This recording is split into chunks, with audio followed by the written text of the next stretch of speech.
আসসালামু আলাইকুম। কথায় আছে না, ব্রাহ্মণ হয়ে ছাদে হাত দেয়, আমারও সেই দশা। আমি হলাম একজন রাঁধুনি, কিন্তু হতে চাই অনেক, করতে চাই অনেক কিছু। ঠিক এমনই করতে চাইছিলাম, আমি গ্রিল করতে গিয়েও হয়ে গেল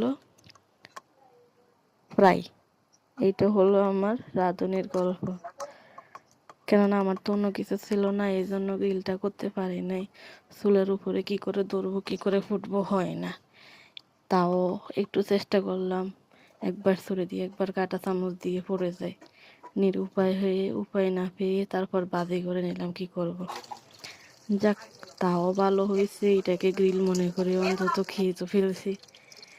গ্রিলে সস ছিল না, এই জন্য আর সস দিয়ে খাওয়া হয় না, এমনি খেয়ে ফেলছি, ভালো লাগছে। এটার সাথে আমি একটু কর্নফ্লাওয়ার, হলুদ মরিচ বাটা মশলা দিয়েছিলাম, ওইটা দিয়েই কাজ করছি।